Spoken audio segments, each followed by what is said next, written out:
friends, welcome back to another episode of Kayleigh Grows. And today I have a couple new changes to my channel. I have gotten new microphones. You're going to be seeing this here. I also have a new tripod. Hopefully I can get it slightly taller. We will see. It seems a little bit unstable. My camera keeps trying to fall towards me, so we will see how that goes. But yeah, it seems like my life has been a little bit difficult lately. I did lose a family member a couple weeks ago, and I also fell down the stairs leaving work and I sprained my ankle really badly. So I'm currently stuck in the house because I am unable to drive and I can not really do my normal job. So I'm doing a lot of computer work. So I kind of want to shift into some positivity and talk about my favorite plants for the month. So I have 5 plants that have been giving me a lot of joy this month. And yeah, let's just jump into them. All right, the first one that I have is a carnivorous plant. So I love carnivorous plants. I think my last 2 favorites videos have had carnivorous plants in them. But this one is really cool. Like, I don't know why, I feel like it's like extra cool. So I have it in this like little cash po. It says I wet my plants. Because the way that I grow my carnivorous plants is I let them kind of sit in water. It keeps them nice and wet because they like to live in boggy environments. But I have this beautiful sundew. I love growing carnivorous plants in my house, 1, because they are just so unique, and 2, because they keep a lot of my pests away. So I don't have any fungus gnat problems. I don't even have any like fruit fly problems or anything like that in my house, because these sundews and my pitcher plants, they tend to gobble up all the bugs. So I just think this is such a beautiful plant with all those little red hairs all over it. This one has gotten so big. It was completely flat when I got it, and it's just so interesting. I really should put a smaller pot in here to sit it on so you can like actually see it on top of the pot, but I just looked down into it, and I just think it is so neat with all these tiny little hairs. The way that sundews work is they have, they're kind of like sweet smelling to bugs. So the little hairs have kind of like droplets of sweet smelling sap on them, and the bugs are attracted to it. They get stuck in that sap, and then the sundew will curl up around that bug and literally eat it. So they're just so cool. They're so neat. And I just love my sundew. I'll put this, as well as I know the species name, on the screen. I don't know a ton about the species name. All right, the next one is one that you've seen on my channel before. And this is my Snow Queen Pothos. I just think she is so gosh darn beautiful. Like, I literally, like, I can't get over how beautiful this plant is. It is so white. I don't understand how it continues to grow. But it is a pothos, so it just grows uncontrollably. When I sprained my ankle, I didn't water my plants for like 10 days, and she did literally fine. Like, I did not lose a single leaf. I lost a couple leaves on other plants, but she is doing a-okay. She's actually pushed out a couple more leaves. And the reason why this plant is making me extra happy this month is she's starting to trail. So she's starting to get heavy enough to start covering that pot. I love all the patina on this pot as well. Patina is the like minerals that grow on terracotta pots.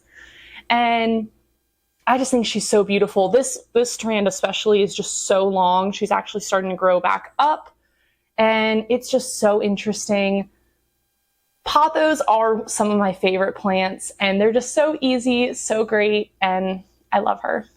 All right. The next plant that I have not had for very long, and oh, she's heavy. It's this guy right here. I don't even know what kind of plant this is. I think it's a type of either cactus or euphorbia.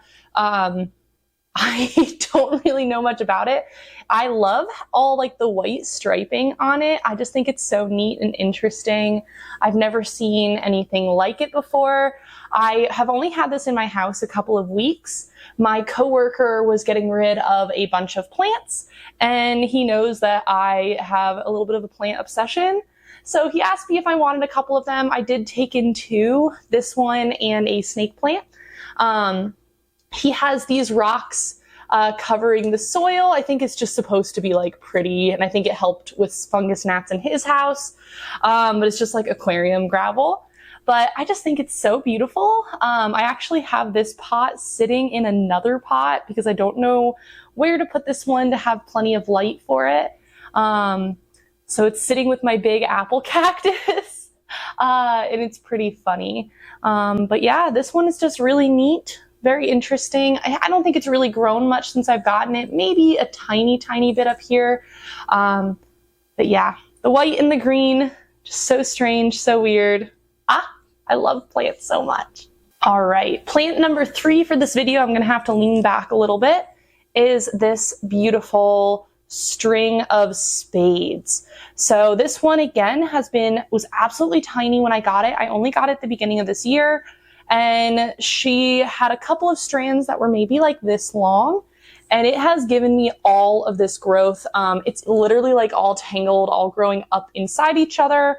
I have a couple of little flowers that it's giving me, and this plant has just kind of gone crazy. I have it in this cute little snail. This is another pot that I got from a coworker for Christmas. I think you've seen a couple of them so far. And it's just so interesting. I really love string of hearts. I do have 2 different kinds in my house, but the string of spades is just very similar with just kind of being a little bit different. I don't really know how else to put it. But it is so cool. I love how just wild it is. I love it when plants just kind of grow without me controlling them. And this one is definitely wild and crazy.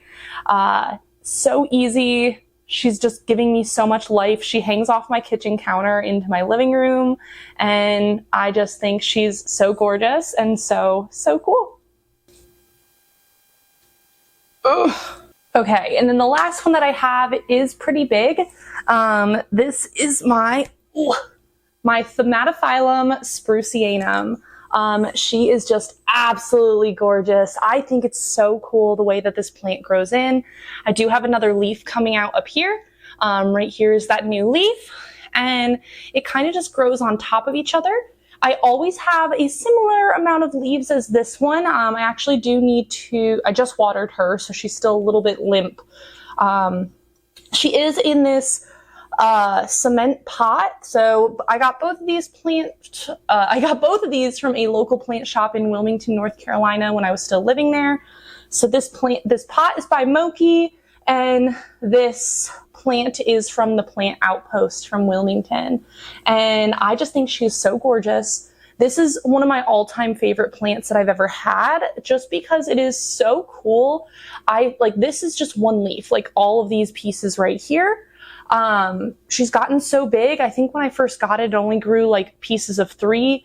And it just keeps giving me more and more. Like, it looks like it's going to be even bigger next time because I have a tiny little leaf off to that side. And it's just so cool. This plant is always happy. It is never struggling. This plant has lived in multiple houses, and it's just always looked fantastic. Yeah, she's just so cool, and I absolutely love her. All right, so that is all that I have for you guys today. I hope that you guys enjoyed that. These were my favorite plants of October. I hope that you guys are having a wonderful spooky season, and I hope that you guys have a wonderful rest of your month, and I will see you guys on the next one. Bye.